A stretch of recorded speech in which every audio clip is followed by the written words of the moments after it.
खूनी दुल्हन। आरती और विकास अपने माँ बाप के साथ दिल्ली में रहते हैं। जर्नलिस्ट होने की वजह से विकास को बहुत बार काम के लिए देर रात तक ऑफिस में रहना पड़ता है, जिस पर ज्यादातर आरती जाग कर उसका इंतजार करती रहती है। इसी तरह एक रात आरती विकास का इंतजार करते हुए घर की बालकनी में खड़ी होती है। इनकी जॉब तो जैसे मेरी सौतन बन गई है। मुझसे ज्यादा उसी के साथ टाइम स्पेंड करते हैं और हम यहाँ इंतजार करते हुए मर जाएं। अपने आप से ये सब बोलते हुए आरती की नजर मोहल्ले के कोने वाले घर पर पड़ती है, जिसकी लाइट्स ऑन देखकर वो हैरान रह जाती है। ये इस घर की लाइट्स कैसे ऑन हो सकती हैं?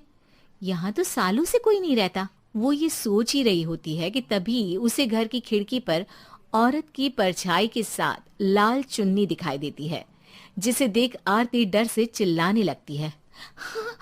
भूत! कोने वाले घर में भूत है! आरती की आवाज सुन उसके घर वालों के साथ मोहल्ले के लोग भी अपनी बालकनी में निकल आते हैं। अरे क्या हुआ? आधी रात में बावरों की तरह क्यों चिल्ला रही है? भूत! वहाँ भूत है! आरती की बात से सब उस घर की तरफ देखने लगते हैं, लेकिन वहाँ कुछ नहीं होता। भाभी जी, लगता है आपने सपना देखा होगा। मैं बालकनी में खड़ी होकर सोऊंगी क्या? बता रही हूँ, अपनी आंखों से देखा है। घर की लाइट्स ऑन थी और वहाँ किसी का साया भी था। अरे तुम अक्सर विकास भैया के इंतजार में देर रात तक जागती हो ना, क्या पता नींद पूरी नहीं होने की वजह से कोई भ्रम हुआ हो। मोहल्ले के सब लोग और आरती के सास ससुर उसे समझा ही रहे होते हैं कि अचानक उसी घर से किसी औरत के गाने की आवाज सुनाई देती है। आजा ओ मेरे प्रियतम आजा। आवाज सुन सब हैरानी और कंफ्यूजन से उस घर की तरफ देखने लगते हैं कि तभी उन्हें लाल जोड़े में औरत का साया वहां दिखता है, जिसे देख पूरा मोहल्ला सकते में आ जाता है। अरे ये तो कोई दुल्हन है। अरे नहीं नहीं, भूत नहीं है। अरे फिर तो पक्का तेरी दुल्हन है। अरे नहीं नहीं, वो तो मायके गई है।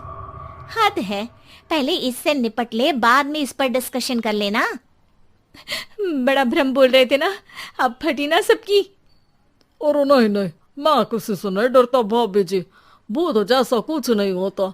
या तो इस घर के मालिक यहाँ आ गए हैं, या फिर किसी ने खाली घर देख कर कब्जा कर लिया है। हमें वहां जाकर देखना चाहिए। बात में लॉजिक मानकर सब बाहर इकट्ठा हो जाते हैं कि तभी विकास भी वहां पहुंच जाता है। क्या बात है? इतनी रात को पूरा मोहल्ला यहाँ कैसे? भूतिया दुल्हन की वजह से। क्या तुम्हारे अलावा भी कोई दुल्हन भूतिया हो सकती है? इस भूतनी का किस्सा निपटने दो, फिर तुम्हें अपनी भूतनी दिखाती हूँ। अब सारे लोग मिलकर विकास को पूरी बात बताते हैं, जिसे सुन वो भी उनके साथ जाने के लिए तैयार हो जाता है। जिसके बाद वो सब डरते हुए उस घर के सामने जाकर खड़े हो जाते हैं। तुम सब यहीं रुको, मैं अंदर जाता हूँ। अकेले जाओगे? अरे नहीं नहीं, आप सबकी नकली भूतनी भी तो होगी ना मेरे साथ। कैसा मजाक कर रहा है यार। रुक, मैं चलता हूँ साथ में। क्या मैं चलता हूँ?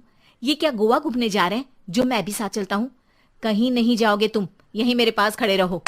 बहू, सिचुएशन समझो। हाँ, घर जाकर सुना लेना। हे भगवान, मम्मी तुम किसकी मम्मी हो?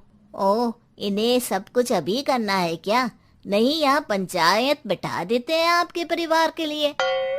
इस पर मामला शांत करके अब वो लोग इधर उधर से घर के अंदर झांकने की कोशिश करते हैं।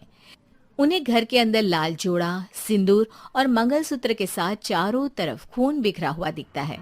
इसे देखकर सबकी हवाइयां उड़ जाती है। भाई ये सब क्या है? अब तो मुझे भी डर लग रहा है। आ गए मरने, अब तुम्हें मुझसे कौन बचाएगा? उस नजारे के साथ सोने पर सुहागे की तरफ भूतनी की आवाज सुन वो सब तुरंत वहां से भाग खड़े होते हैं। ये सब क्या था? अब हम क्या करेंगे? हमारे मोहल्ले में भूतनी आ गई जो सबको मारना चाहती है। ओ भाभी जी, मैं फिर बोल रहा हूँ, भूतनी जैसा कुछ नहीं होता। मुझे तो पक्का यकीन है कि यहाँ किसी गलत इंसान ने गलत काम करने के लिए कब्जा कर लिया है और लोगों को घर से दूर रखने के लिए ये सब कर रहा है। तुम इतने यकीन के साथ कैसे बोल सकते हो? फिल्मों में ऐसे ही तो दिखाते हैं। हे भगवान, ये फिल्म नहीं, ये रियल लाइफ है। हमें शांति से कुछ सोचना चाहिए। सब हमारे घर चलो। सब आरती के घर में इकट्ठा हो जाते हैं। रात भर आधी नींद और बिल्कुल ना चल रहे दिमाग के साथ सब सॉल्यूशन सोचने की बहुत कोशिश करते हैं, लेकिन कुछ नहीं होता। इसी तरह सुबह हो जाती है। ऐसे कोई भी उपाय नहीं निकलेगा। सब पूरी रात के थके हुए हैं। घर जाओ, थोड़ा आराम कर, फ्रेश होकर फिर आ जाना। उसके बाद सोचते हैं कुछ। डरे सहमे लोग जैसे ही अपने घर जाने लगते हैं, तभी विकास को उस घर में कोई हरकत नजर आती है, जिस पर वो किसी को कुछ बताए बिना चुपचाप वहां पहुंच जाता है और कुछ देर बाद घर आकर सबको दोबारा इकट्ठा कर उस घर के पीछे वाले खिड़की पर ले जाता है। विकास, क्या खेल लगा रखा है? ये कोई मजाक नहीं है। वही तो, मजाक नहीं, बहुत बड़ा मजाक है। अंदर देखो। जैसे ही सब उस खिड़की से अंदर देखते हैं तो उनकी आंखें खुली की खुली रह जाती है। मूवी की शूटिंग!